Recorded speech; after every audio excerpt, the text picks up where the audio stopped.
You're listening to Bears Beyond the Gate, a Bristol Bears podcast made by fans for fans. We're 3 season card holders at Ashton Gate who love the club, the game and all things Bears. Well, this is something a little bit different, a midweek pod. But to mark the start of the Champions Cup and the arrival of heavyweights Leinster to the gate, we managed to secure an interview with ex-Bristol Bear, ex-Leinster, ex-Ireland and general all-round good guy Ian Madigan. Miles, me and Lee managed to catch up with him earlier on tonight and had a fascinating chat with him about his time at the Bears, what he's been doing since he retired, his thoughts on the way that we're playing this season, and of course his insight into the sort of team that Leinster are going to bring on Sunday and the game plan that they will try to execute. It was a great chat. We really appreciate the time he gave up. So sit back, listen and enjoy.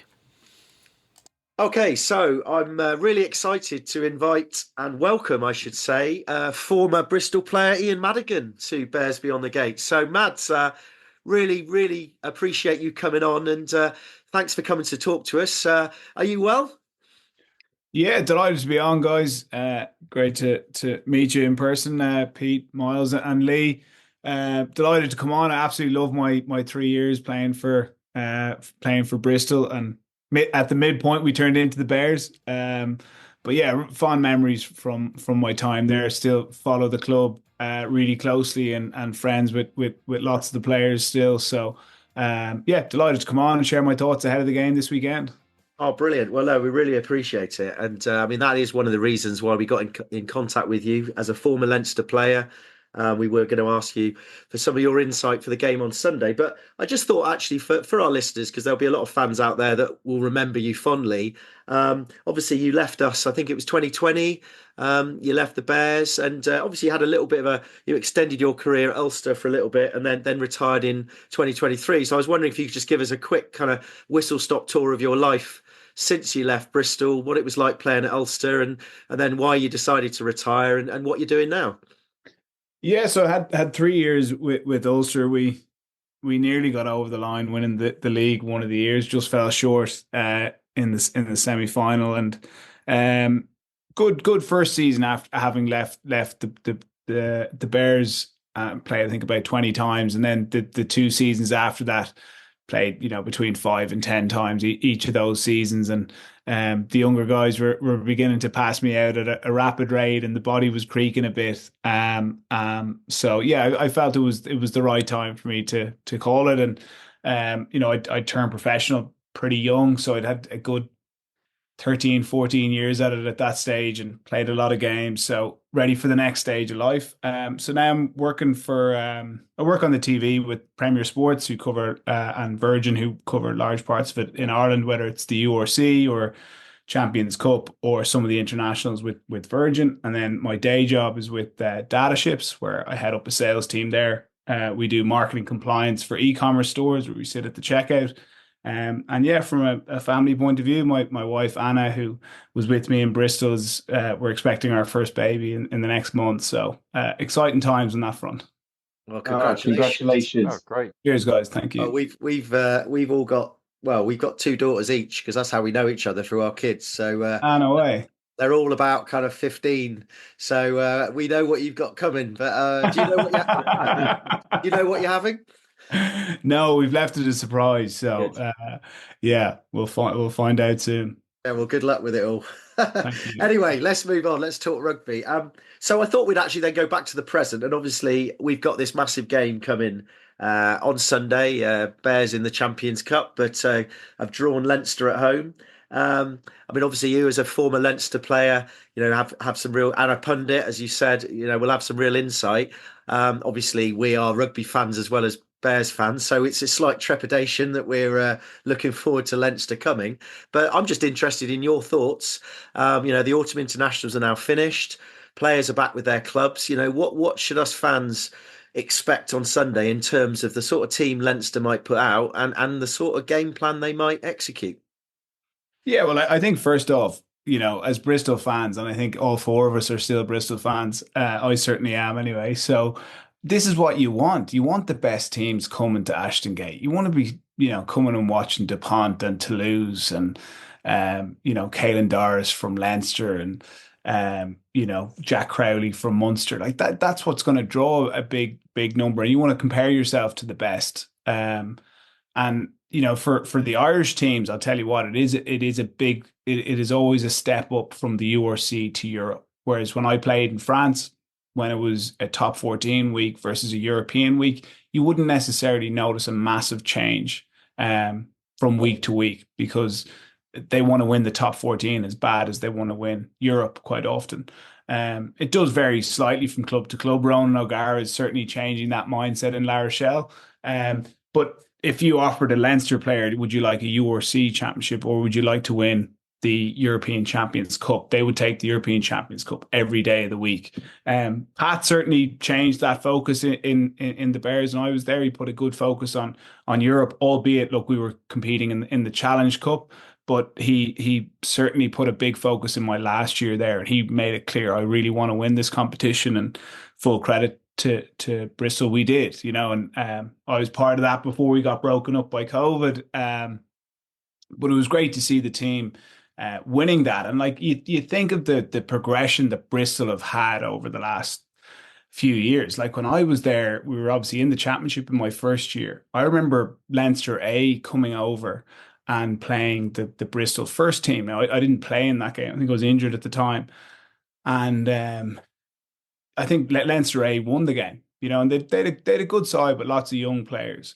Like we're now competing with the top teams in Europe. Like that's how much the club has progressed. We're sitting at the very top, or I think it's maybe a point off it of the English Premiership, and we've earned the right, to compete with the very best. From Leinster's standpoint, like playing Bristol this week is, Europe is done in blocks. It's a 2-game block. They've got Bristol away and they've Claremont at home. Like Leo Cullen will be looking at Bristol away and going, that is a banana skin. That is going to be a really tough game. I need to get my big guns out for that. And I fully expect him to be asking Caelan Doris and Josh van der Fleer and Porter. He'll be saying to these guys, look, I need you this week. And I may be able to rotate you out for Claremont next week. And I'll get you a rest over Christmas at some stage, whether it's Boxing Day or New Year's Day. You will get a breather. But I'm telling you that Leinster are taking this game really seriously, and they're going to have all the big guns out this weekend. Yeah, that's kind of that is exciting. But I mean, no, you're right. You're absolutely right. I mean, this is kind of why we're fans. We want the big clubs to come, and it has taken a couple of seasons for us to feel like we're getting back to that stage again after the kind of excitement post COVID. I mean, Jordie Barrett, do you have any insight knowledge? Do you think he's going to play? I think Jordie plays. Yeah, I think he will most likely play on the right wing. Would be my shout. I think they're going to want him to get up to speed on the attacking systems, the defensive systems, build his cohesion as a player. What I can guarantee you that he will offer on the wing is he's fantastic in the air. He kicks the ball well, and he's going to be rock solid in defense. So you can fit him in there seamlessly. Whereas fitting him in at 12, there's a lot more to learn, a lot more cohesiveness that he needs to bed in. The other option is that they play him number 23, for example, and they use him on the 50-minute mark, depending on how the game is going. And it will be dependent on how well he's settled in. Like if he's firing on all cylinders and he's fully fit, they will roll him in. Yeah. Well, let's hope he's been watching the videos of Gabs Ibitoye and also Joe Owen. Yeah, our young lad who was on the wing against Quins and skinned their winger. So quick question: like, why wasn't Ibitoye included in the English squad? Like, I know he played in the A game, but it just didn't make sense to me. Boys, you got any ideas on that? Well, I think just at the beginning part of the season, I think defensively there was probably a couple of question marks. But I think he's definitely ironed that out of his game. And he, like Pat said on the weekend, he gives England a different option. Yeah. Something special. And I don't know why he's not in that squad now. I don't know. You're right. I feel like people just don't know how to play him anymore. He's improved under the high ball. So, I mean, surely moving forward, he's got to be up there for contention. I agree.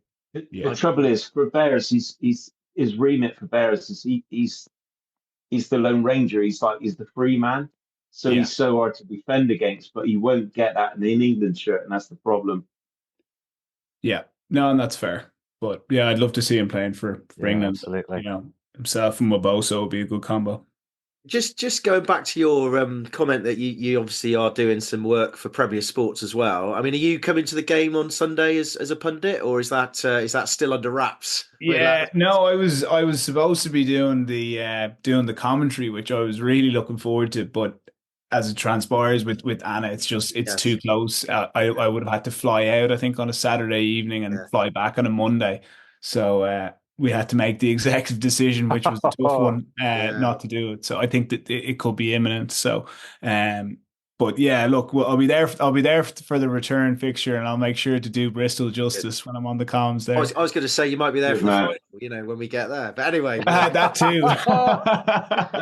Actually, I've got one last question before I move over to Miles. It's just about the punditry, actually, because obviously, as you say, you've got a day job, and it sounds great. But when you do a game, I mean, how much prep are you expected to do, and kind of what's the process? Do they expect you to do kind of a lot of analysis up front, or do you just basically just wing it? No, I've always been more on the analysis side and the preparation side. It depends. So I do both the punditry or the commentary. So the commentary, if you're with the lead commentator, like they're going to know, the centre's granny's name and how many caps they've got. Like that's not my job. And they're typically commentating when the ball is in play, when the ball's out of play. And the Irish commentators have a slightly different structure to the English ones, and the likes of Flatman and Austin Healy have a different style again, who are fantastic, by the way. But so I would typically come in when ball is out of play. I'm explaining what happened or what I expect to happen. How teams are setting up defensively. And that stuff comes to me quite naturally. Like I can see it and I can commentate it. There's not a whole lot of prep needed for that. But for the punditry, like the 30 or 40 minutes before a match, like that's probably the toughest part of it, because halftime looks after itself with the tries that are scored or who has played well. Same with post-match. But 40 minutes beforehand, you're teeing up what you expect to happen. And I think if you wing that, you get found out. You need to have some packs. This is how Bristol have been attacking this season, the variation they've shown in their game, and you're teeing up what the people watching the game are expecting to see then off the back of it. So I enjoy it. Like I've learned a lot. I've obviously been doing it now for the guts of 2 years, and learned a huge amount. And they're great. Like they give you feedback on what they like and what they don't like, and don't be vanilla. And these are the stats packs. And so yeah, still learning, a lot to learn. Nice one. Well, Miles, I'll pass over to you now. You can ask. I'll ask a few bits. Yes. Thanks, Brad. So let's sort of step back in time a bit, way back to the start of the Pat Lam era. When we were soon to become the Bears. I just wondered, how did that signing come about, and how on earth did he persuade you to come over and play in what was the Championship then? Yeah, well, as I'm sure you guys have come to learn, Pat he's a pretty compelling guy. He'd I'd like to have him on my sales team if I could. He's just puts together a good case. Look, ultimately, I'd obviously come from playing in Leinster, gone to Bordeaux on a 2-year deal. That year, the second half of it started to kind of fall apart. I'd got injured. The team had lost form. I think they were on to their third coach in the year, and Pat basically reached out and said, "Look, I'm moving from Connacht to Bristol. This is the vision that I have. I think we're going to be sitting at the top table. It's going to obviously take us a year to get there, back into the Premiership. This is the new facility that we're building. The likes of Luke Morahan are going to sign, Steve Luatua, Chris Vui, John Afoa. It was a pretty compelling case, and it was, do you want to come and be part of a journey onto something special? And I believed him when he pitched it, and as it transpired, he was true to his word. I would have liked to have played, more, especially in the last kind of year of my Bristol contract. But I certainly don't regret making that decision. I love my time at the club, and it was a journey. Yeah, absolutely. I mean, what was that first season like? We were playing at some pretty small grounds around England, weren't we? And some, I mean, we went up to Hartbury. That was pretty tough going, just getting in and out for fans. I mean, did you enjoy going back to that sort of level of rugby, or was it a bit of a little step down from what you had been playing at the Bordeaux? There's no getting away from it. It was a big step down. I think Ireland were competing for a Grand Slam game or a final game to win a Six Sure. Nations, and I was playing up north. I think it was maybe could have been Doncaster. Actually, it wasn't Doncaster because Doncaster is actually pretty nice compared to some of the other places we played. Um, Doncaster is actually lovely, but where were we playing? Did you play the match where it was snowing pretty much, and you couldn't? The snow. Yeah, that was the that- one. Where was that again? I'm trying to think. I'm trying to think somewhere up. Yeah, it'd be somewhere like the northwest, but It was the worst conditions. We should have done our research. Our research on that, Yeah. absolutely. But so I remember, and like I was playing in front of a man and a dog that day. Ireland are competing to win the Six Nations. And you're still thinking you're at the top of your game. But what was cool about that year was we were building the foundations of a game plan that was going to see us through, climbing up the Premiership table, and hopefully trying to compete in Europe. And look, you're going on the road. You're winning most weeks, if not close to every week. You're in training, you're building week on week, as opposed to if you're in, a top league and you're winning one week, losing another week, you're always kind of creating a game plan to just get you over the line each week, as opposed to having 12 months to really build a system that you can rely on. And ultimately we did that. And like it was an achievement, finishing, I think it was 7th or 8th where we finished in my first year in the Premiership, off the back of Bristol being typically a yo-yo team, get promoted, get relegated, get promoted, get relegated. And yeah, being part of that was enjoyable. Yeah, great. I mean, what were your sort of memorable moments in a Bristol shirt? But that one, getting the snow in was certainly a memorable one.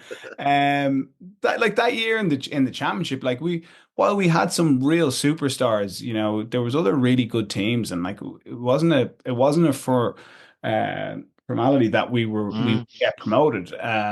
We nearly lost. I remember the first game of the season, and then it still came down to Ealing were particularly good that year. Still came down to a crunch game where we got over the line away from home.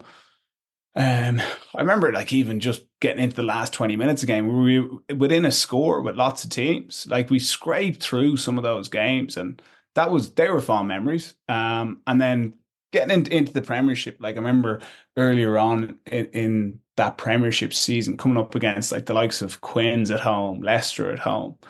They were I always followed the English Premiership when I was a kid, and they're the teams that I wanted to be playing against week in, week out if I wasn't playing interprovincial games. And yeah, to be we thrashed Leicester and we beat Quins pretty well.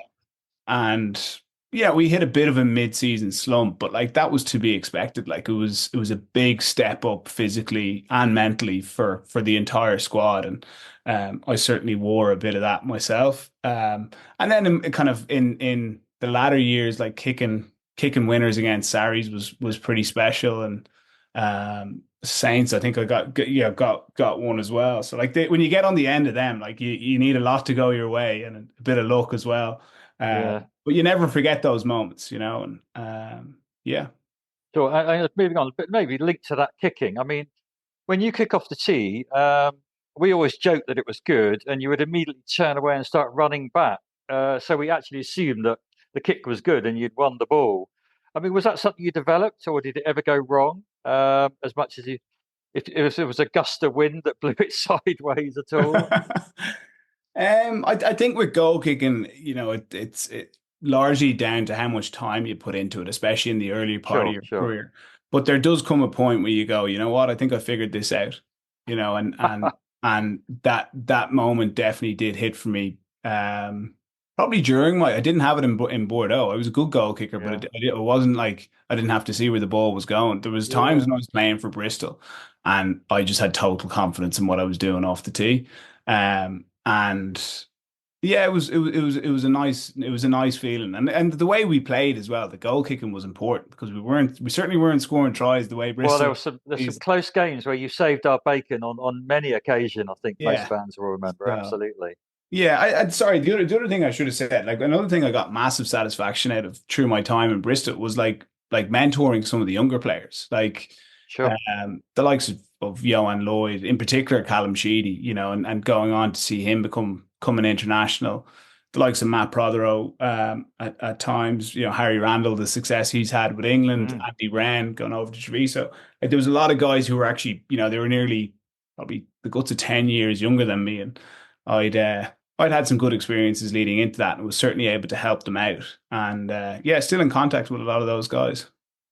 Shall we, Lee, do you want to dive in? Yeah, it's actually that's seamlessly fitted into what I was just going to ask you, actually, because we interviewed Callum Sheedy and Dan Thomas last week, and Sheeds was actually saying about that he found it more difficult to play, in the Pro 14 than it was in the English Premiership. What were your experience of that, Matt? Would you Um, agree with that? it helps if you're playing for Leinster as opposed to Cardiff, I'll tell you that. Like Leinster's squad depth is just incredible. Like I think they've the guts of 45 senior players, but the quality of those senior players is, top notch. And then supplementing that is 25 academy players that I'd like to think would make the 45 of any other European squad, maybe barring the likes of Toulouse, La Rochelle, Sarries. So the reality is with the URC, you've got the Munster, Leinster, the South African sides, and then one of Edinburgh and Glasgow, depending on a given season. They're strong, really strong. Ulster can have, not at the moment, but in previous seasons, certainly a top 8 team. They may still be this year, but they'll be scraping into it. And then, you'll typically have one Welsh side, and this year it's Cardiff who are the strong Welsh side. But the difference between the top half of the table and the bottom half of the table in the URC is massive. Whereas if you look at the Premiership now, every team on a given week can beat each other. I know you could say, look, Exeter and Newcastle are a bit weaker this season, but they'll still get their scalps this year. And, you'll find next year they could suddenly be a top 4 team. And the salary cap is great for that in the Premiership. Every team is operating a salary cap kind of in around 5 or 6 million. I'm not sure what exactly it is now, but the reality is in the URC, the budget that Leinster has versus what Zebra have, it's no wonder that Leinster are always going to be top 2 and Zebra are always going to be bottom 2 because the resources they have is probably 5x or 10x, and that's probably the big difference between the two leagues. I mean, on that basis, I mean, obviously, you've said, like, you've watched Bears at times this season. I mean, we are playing some incredible rugby, the best rugby we've ever seen in our lifetime. I mean, it's high quality, high tempo. But do you feel in Europe we can sustain that? Is there a league title back home, on the shelf waiting for us? Or what do you think from, your perspective now, outside looking in? I certainly think the game plan is sustainable to win the Premiership this year. And there'll be no Irishman happier than myself if you do. The reality is with the way you're playing, it's not like you're just throwing caution to the wind. Like it's technically really impressive what you're doing. Like if you look at how your pods are operating off 9, it's not like it's just this like crazy loose passing. It's the variation. You can still play it tight, but then there's other times when you'll stretch that shape out and you might sense that the defense aren't coming up. Now's the time that we can stretch that shape and pull it out the back and play that kind of double shape that Bristol have always done really well with players tucked and turn around the corner late where, it's very hard to pick them up from a defensive perspective. To be able to play that game requires a huge amount of work and training. and you also need to do it for a long time and fail at it for a long time before it starts to click. Bristol, for a large part, have been playing that way for the last probably 5 or 6 years, barring maybe one season where they kind of changed and the wheels started to come off. And I like, from looking from the outside in, I'm sure Pat came under a bit of pressure. And it looked like to me, he goes, you know what? I'm under pressure here. But if I'm going to go out, I'm going to go out my way. And we're going back to the Bristol way and the Pat Lam way of playing what's in front of you. And that is, you can go through a team, you can go over a team, you can go around a team, you can beat a team with your kicking game. Play what's in front of you. And it looks like Bristol are doing that and doing that really well. On the point of like, how are they going to fare up against Leinster? Leinster are a side that can also play lots of different ways, but typically when they're playing away from home in Europe, they're going to play in the right areas. So if Bristol are going to do it, they're going to have to do it from deep. And if they make a mistake, Leinster are going to make them pay big time. Because if you make a mistake 20 or 30 meters out from your try line, that's 3 points, 5 points, 7 points, each mistake. You always pay when you're playing a side like Leinster, you make a mistake in your own half. They'll also go after Bristol early. You know, their box kicking game is something they rely on heavily. Their kind of high kicks or Gary Owens off 10 is something they rely on. And it's only really when they get the attacking picture that they like that they'll then push the button and you'll go, geez, Leinster's attack is amazing, you know, but they're very patient before they pull the trigger on that. And look, they've got some great individuals across the team and they've got great depth. You know, even if you're hanging in there for 50, 60 minutes, you've got a very strong bench coming on from them. But I think it's going to be a really good game. It's a good time to get Leinster. Typically after an international window, usually takes them a week or two to get ramped up, and you don't get that with Europe this year, and especially with Ireland playing the extra game against Australia. That will go against Leinster. Do you think many Leinster fans will travel on Sunday? I mean, will they all take the day off on Monday? It just feels a little bit of a shame that it's not a Saturday night or a Saturday afternoon where there'd be an amazing atmosphere in Ashton Gate. Although, you know, I don't know. What do you think? Oh, there will be a good Leinster following there for sure. They'll enjoy going over to Bristol because it's a brilliant city. And yeah, look, they'll make do, probably take Monday off. Things are starting to slow down in December from a work perspective anyway. I'm sure they've got some leave left over. But yeah, you can be guaranteed those flights will be full leaving Dublin, and all the counties will be heading over to Bristol to support their team. They love travelling for the URC, but in particular for Europe, there'll always be a few thousand on the road. Well, it's good timing because they've just opened the first ever kebab shop on North Street. And it'll be. I know we've been waiting years for it, and it's going to be open till midnight. So we better tell those boys to put some extra food on. Mads, we really appreciate your time. It's been fascinating actually hearing. I've got one more question, but I don't know if you boys have. But I was just thinking about what you said about when you didn't play quite as much at Bristol as you hoped, perhaps in the kind of last season you were there. I mean, was that just a case of, you know, you'd mentored all these young players and then you did it too well? And, you know, because I think, you know, the likes of Callum sort of came through really strongly in that sort of time. And, you know, or was it a case of, you know, you just got to an age where it wasn't quite right? I'm just kind of interested to know how it all ended, really. Yeah, like, you know, I think at the time there was speculation that myself and Pat had fallen out, and you know that certainly wasn't the case. You know, I was obviously really disappointed, and there was elements that I felt a bit let down on. But the other side to it as well is like, you know, and I've probably seen this more as I got older, is like look, it is sport and we love it, and you guys are genuine supporters and like you love the purity of the game, but there's also a side of the game where it is a business, right? And the reality was it took a lot of money for to get me to come to Bristol, which wasn't the real driver for me. Like I'm sure you can see from that, I'm not solely driven by money. It is part of it, and you know you've got to make hay while the sun shines. It's a short career, and it's fairly brutal.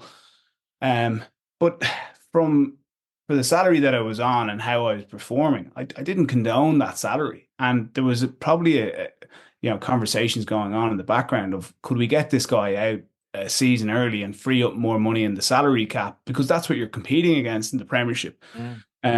Now I wanted to fight and fight hard to get my position back, and I certainly did that. Like there wasn't a downing of tools or anything like that, and I fought till the very end. And I was proud to get my 50th cap, just before COVID hit. And I would have loved to have fought for my position to come back and compete in the Challenge Cup.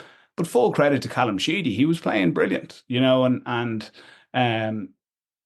it was the right decision to invest in someone like him, because he was going to be at the center of the club for potentially the next 5 or 10 years at the time. And look, that's how sport goes. You can't have it your way all the time. But no, I stand by what I said. Like I'm not just paying lip service to enjoying the time I had at the club. There's no doubt there was tough times, but I look back on it so fondly. That's brilliant. And what's sorry, Pete? What's Pat like as a? I mean, he seems very to us from the outside. He's obviously a disciplinarian, a headmaster. What's he like on the training field? Is he that strict when you're out on the field training for these big matches? No, like strict wouldn't be a word. Like when you're saying like that, like a headmaster, the best coaches like Joe Schmidt, another kind of ex-school teacher turned into a rugby coach, phenomenal coach, and like Pat's right up there with them as of the top coaches that I had. He's extremely technical. Pat's reviews and previews are famous. Like they used to go on for a long time, but he had to do that because he needed to get what he wanted. He was so clear with that. He was able to see things live and give feedback live in training, which not all coaches can do. He allowed you to play with real freedom. And yeah, like he's stuck in there for as long as he had, and he's now looking like one of the best coaches in the Premiership. And I'd love to see him get an international gig. I'm sure he will, and I'm sure he's being offered. But that's the trajectory of that Pat is on as a coach. The foundations that he has, and from a culture perspective, and the standards that he sets, rock solid, absolutely rock solid.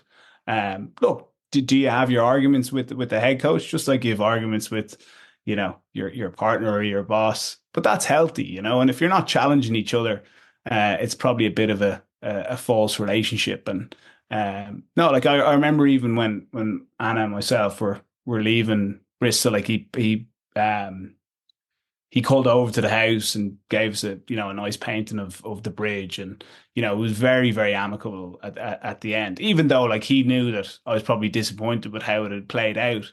But I was also very grateful to Pat for pitching it to me and giving me the opportunity and giving me those memories. So yeah, I think that's the mark of the man as well, to actually to do those little things at the end, and the humanity in it. I think that's a big thing for Pat, isn't it? It's, big time. Yeah. Yeah. I think I've just remembered what that away game was. Mads, was it Rotherham away? Yeah. I've tried to delete it from my memory. It was when Lee Blackett was in charge, wasn't it? Who? Lee Blackett was in charge of them. Yeah. Pretty sure. Yeah. I remember it was actually gas because we had a break the week off after, right? So we'd all booked, holidays away to whatever. Somewhere warm. Yeah. Yeah, exactly.